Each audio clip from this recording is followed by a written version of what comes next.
नमस्कार। Seclusion art gallery में आप सभी कला प्रेमियों का मनपूर्वक स्वागत। मैं रुद्राक्ष राउत झाड़ू माटी से आसान तरीके से पर्यावरण पूरक गणेश मूर्ति आपके सामने प्रस्तुत करने जा रहा हूँ। उम्मीद है आप सभी अवश्य लाभ लेंगे। सर्वप्रथम झाड़ू माटी जो बाजार में आसानी से उपलब्ध हो जाती है उसे एक कटोरे में लेकर पानी छिड़क कर भिगोए। धीरे धीरे उसे गाढ़ा करने के लिए माटी का पाउडर डालकर मसलते रहिए।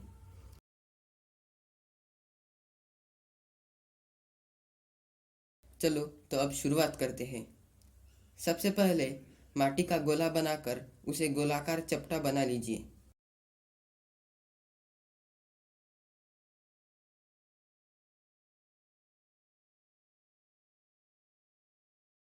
अब माटी की सतह एक जैसे होने के लिए बेलन से बेलिए।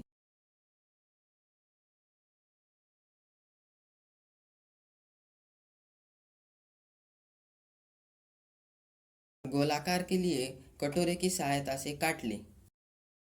यहाँ मैंने माटी को रखने के लिए पॉलीथीन का उपयोग किया है, जिससे नीचे की सतह साफ सुथरी और चिकनी रहती है और निकालने में भी आसानी होती है। आप चाहो तो पूरी मूर्ति पॉलीथीन के बेस पर बना सकते हैं। मैंने यहाँ मेरी उपलब्धता के अनुसार प्लाई का बेस लिया है।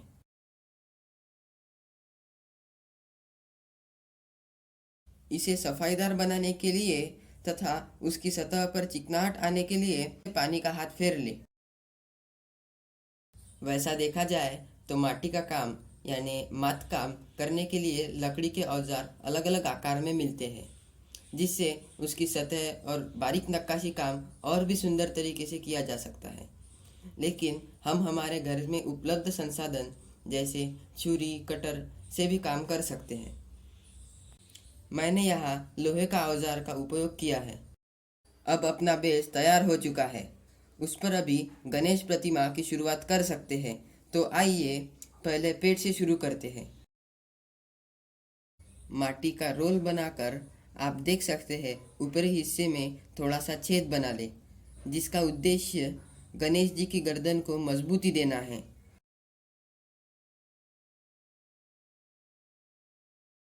धीरे धीरे अपने दोनों अंगूठों की सहायता से छाती और पेट का आकार देने का प्रयास करें।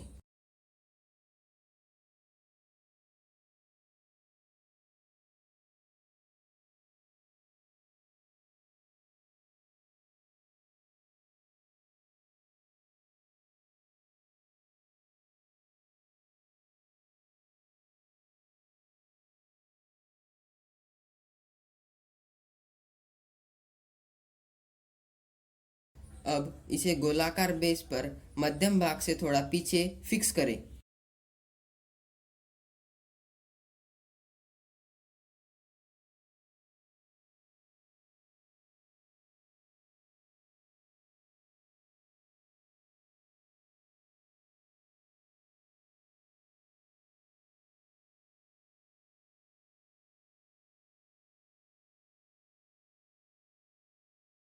अब धोती और पैर के लिए माटी की लेवल बढ़ाकर मैच कर ले और उसमें फोल्ड्स बनाएं।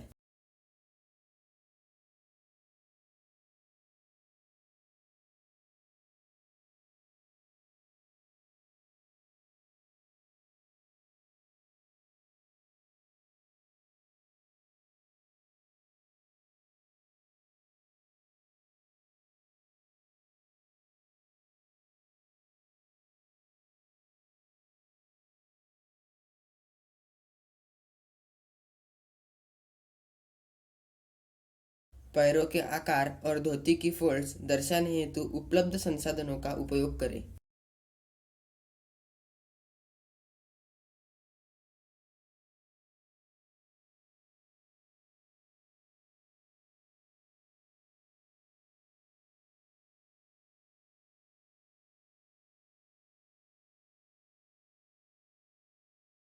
बने हुए भाग में चिकनाहट लाने के लिए ब्रश का उपयोग करें।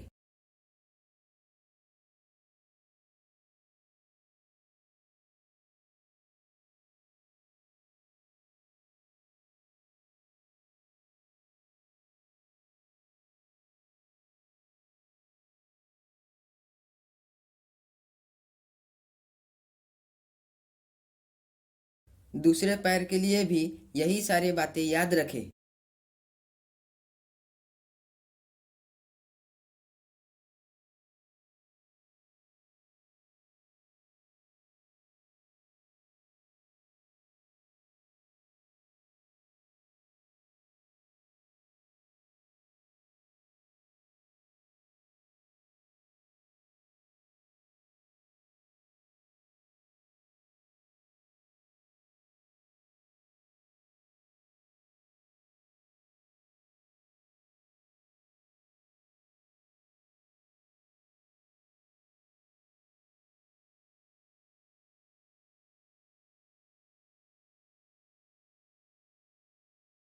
पैरों की उंगलियां निकालते समय अंगूठा थोड़ा मोटा होता है।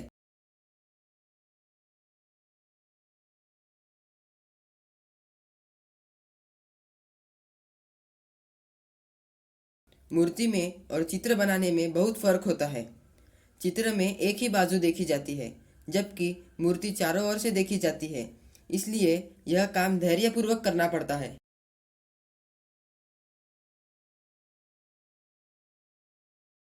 अभी हम पीछे की बाजू को महत्व देते हुए पीछे की ओर से थोड़ा काम कर रहे हैं।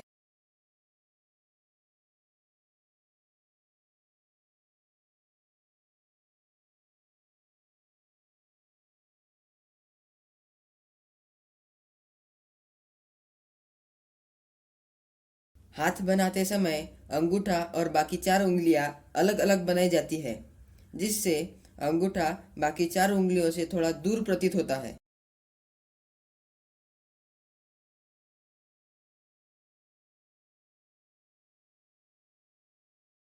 फिर उस हाथ को अंग से जोड़ दे।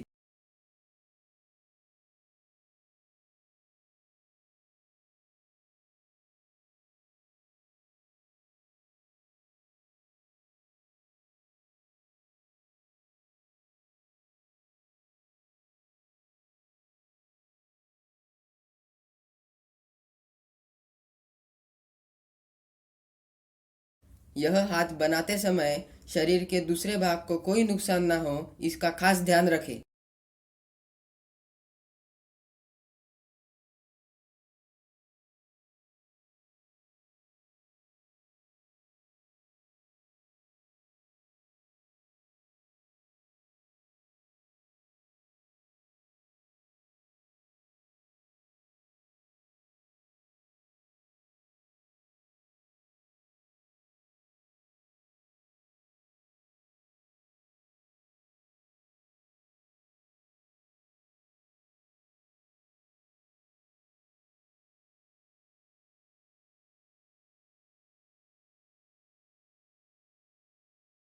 हाथ कांधे से परिपूर्ण मिलाए, जिससे हाथ को मजबूती मिलती है।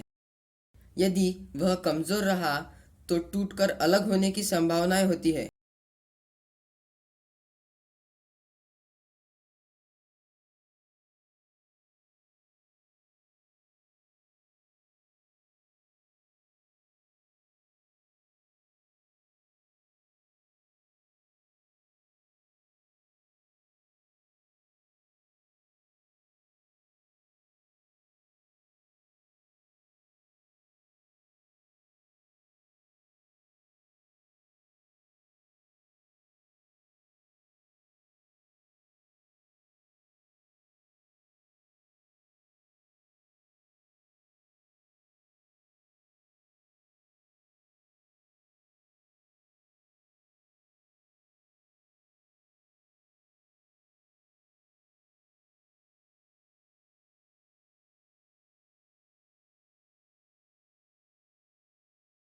अब हम दुपट्टे की ओर बढ़ते हैं। हमेशा ध्यान रखें, पीछे से भी वह उतना ही सुंदर और मनमोहक हो।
यह सब काम पूरा होने पर ही सबसे महत्वपूर्ण भाग यानी प्रतिमा के चेहरे की ओर बढ़ा जा सकता है।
यह बनाते समय हमें उस छेद का उपयोग लेकर गर्दन को मजबूती देनी है।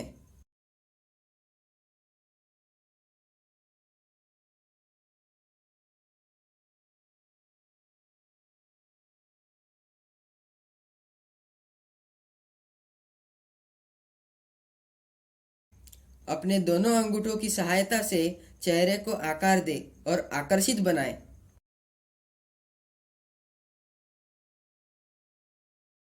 अब सूंड को उसका योग्य आकार दे दे।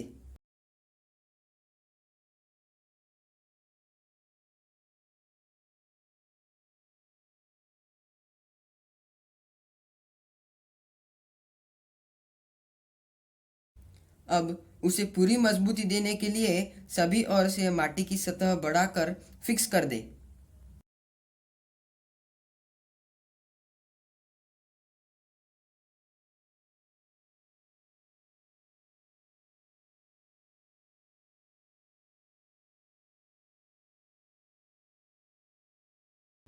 अभी हम अगला हिस्सा यानी कानों की ओर बढ़ेंगे।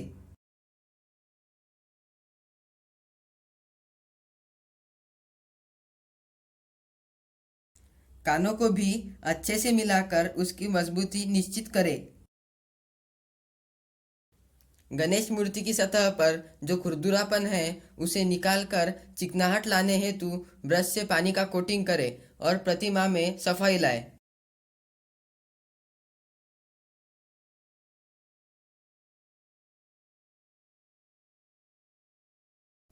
गणेश जी को एक दंत भी कहा जाता है, इसलिए एक दांत पूरा और दूसरा आधा बनाकर मूर्ति का आकर्षण बढ़ाते हैं।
आभूषण के तौर पर हाथों में कड़े बनाएं।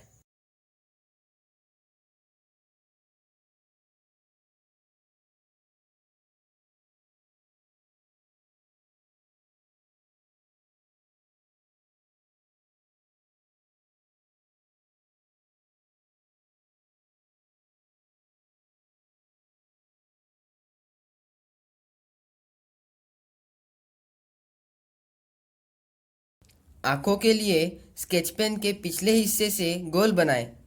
यह आंखें बनाने का सबसे सरल तरीका है। सूंड पर रेखाएं बनाएं।